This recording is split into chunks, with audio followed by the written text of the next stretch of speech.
8 जुलाई 2021 रात के 3 बजे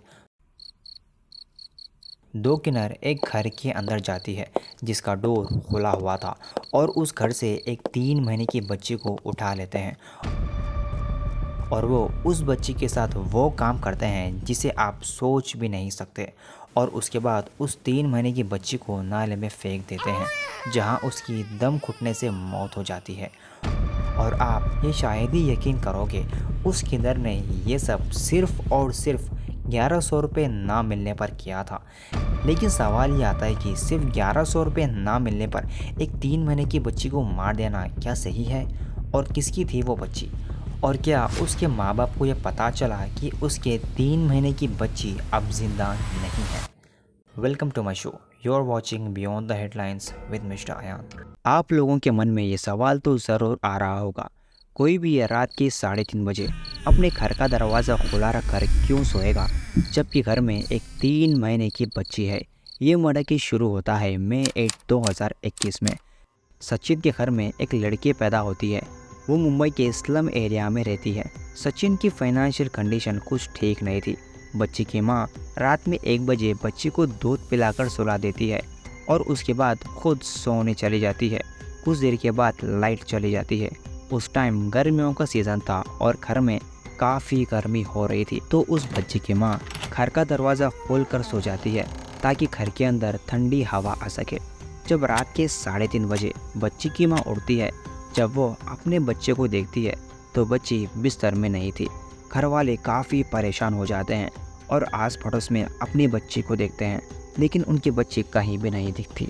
तो ऐसे में पूरी फैमिली रोते हुए पुलिस स्टेशन जाती है। पुलिस ने पूछा, क्या तुम्हारी या तुम्हारी फैमिली की किसी से दुश्मनी थी? तो फैमिली ने कहा, हमारी किसी से भी दुश्मनी नहीं है। तभी घर वालों ने उसी शाम के झगड़े के बारे में बताया। 8 जुलाई 2021 रात के 8 बजे सचिन के घर में एक बेटी पैदा हुई। ये खबर पता होते ही कन्नू, जो एक किन्नर है, अपने दोस्त के साथ आशीर्वाद देने के लिए आया। कन्नू ने आशीर्वाद देने के बदले 1100 रुपये, एक नारियल और एक साड़ी देने को कहा।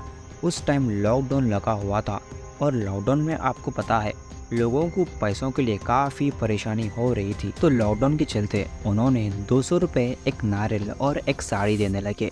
इसी बात पर कन्नू पूरे पैसे देने को कह रहा था। घर वालों ने कन्नू को काफ़ी ज़्यादा समझाया, जब लॉकडाउन हट जाएगा वो उसको बाकी के पैसे भी दे देंगे। और ये बात सुनने के बाद कन्नू काफ़ी ज़्यादा गुस्से में आ गया और जाते जाते धमकी देकर गया। ये सब सुनने के बाद पुलिस ने सीसीटीवी कैमरा से कन्नू के फेस कट निकलवाया और उसकी फ़ोटो लेकर जगह जगह पर इन्वेस्टिगेशन शुरू कर दी। कन्नू का पूरा नाम कन्हैया दुत्ते चौगुले था। पुलिस उसके घर के पास जाती है पर वो घर पर नहीं था। तो तभी उसके दोस्तों ने कन्नू से कहा, पुलिस उसे किसी केस में ढूंढ रही है। तो उसने कहा, मैं डरता हूँ क्या पुलिस से, और खुद ही पुलिस स्टेशन चला गया। और वहीं पुलिस को नाले के पास एक बच्ची की डेड बॉडी मिली। डेड बॉडी को चेक करने पर पता चला ये वही बच्ची है जिसे घर से किडनैप कर लिया गया था। और पोस्टमार्टम करने पर पता चला उस बच्ची के साथ काफ़ी गंदा काम किया गया है। तो पुलिस ने कन्नू से काफ़ी सख्ती से पूछताछ की, तो कन्नू ने बताया उसे 1100 रुपये ना मिलने पर उसने बदला लेने का सोचा।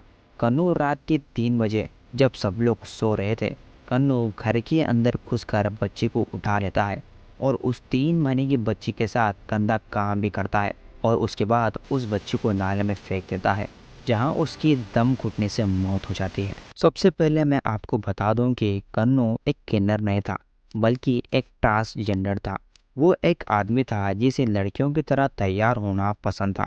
जब कन्नू से ये पूछा गया उसने ये सब क्यों किया है, तो उसने ये बताया ताकि शहर के लोगों में उसका डर बढ़ जाए और जब भी वो किसी के घर में जाए तो लोग उसे मुंह मांगे पैसे दे दें। 26 फरवरी 2024 मुंबई की कोर्ट ने 24 साल की कन्हैया तुते चौगुले को फांसी की सज़ा सुनाई। ये इंडिया में ऐसा पहली बार हुआ था कि किसी ट्रांसजेंडर को फांसी की सज़ा सुनाई गई हो। कन्नू का पहले किन्नर बनना और अपने फ़ायदे के लिए ऐसे काम करना वो माफ़ी के लायक नहीं है।